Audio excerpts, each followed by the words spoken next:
Israeli প্রতিরক্ষা বাহিনী IDF একটি চাঞ্চল্যকর ঘটনায় মিশর থেকে ইসরায়েলি ভূখণ্ডে অস্ত্র চোরাচালানের চেষ্টাকারী একটি ড্রোনকে গুলি করে ভূপাতিত করেছে।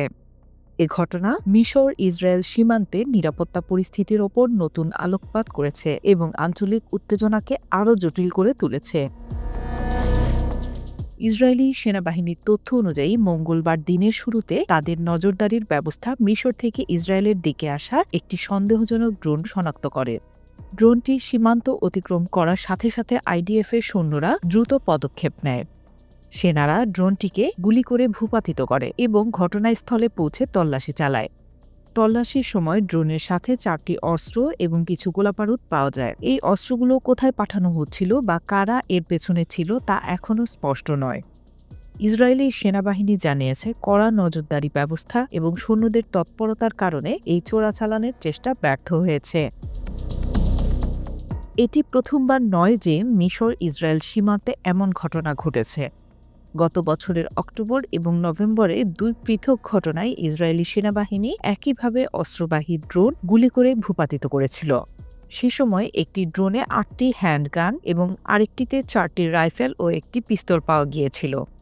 ইসরায়েলি কর্মকর্তারা দাবি করেছেন গাজার যুদ্ধের সময় ফিলিস্তিনি সশস্ত্র গোষ্ঠী হামাস মিশরের সিনাই অঞ্চলের মাধ্যমে সুড়ঙ্গ ব্যবহার করে অস্ত্র চোরাচালান করে আসছে।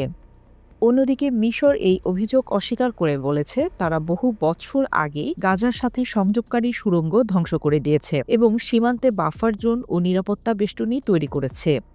মিশরের 2 নিরাপত্তা কর্মকর্তা গত অক্টোবরের ঘটনার সময় দাবি করেছিলেন তাদের সীমান্ত টহল বাহিনী গাজা বা ইসরায়েলে অস্ত্র চোরাচালানের কোনো প্রমাণ পায়নি। মিশর ইসরায়েল সীমান্ত দীর্ঘদিন ধরে আঞ্চলিক নিরাপত্তার একটি স্পর্শকাতর এলাকা। এই সীমান্তে ফিলিস্তিনি গোষ্ঠীগুলোর সাথে জড়িত অস্ত্র চোরাচালানের অভিযোগ প্রায়ই উঠে আসে।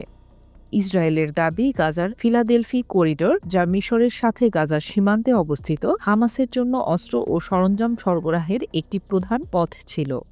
2024 সালের মে মাসে ইসরায়েল এই করিডোরের নিয়ন্ত্রণ নেয়, যার ফলে সুড়ঙ্গের মাধ্যমে চোরাচালান অনেকাংশে বন্ধ হয়ে গেছে।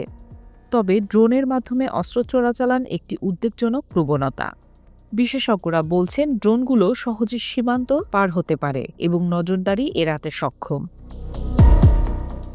এই সাম্প্রতিক ঘটনায় মিশরের পক্ষ থেকে তাৎক্ষণিক কোনো মন্তব্য পাওয়া যায়নি।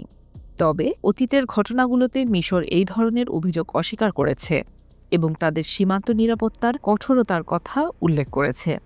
মিশর ও ইসরায়েলের মধ্যে শান্তি চুক্তি থাকলেও এই ধরনের ঘটনা 2 দেশের সম্পর্কে সাময়িক উত্তেজনা সৃষ্টি করতে পারে এবং এটি ইসরায়েলের আঞ্চলিক নিরাপত্তার জন্য একটি নতুন চ্যালেঞ্জ হয়ে দাঁড়াতে পারে বলে ধারণা করা হচ্ছে।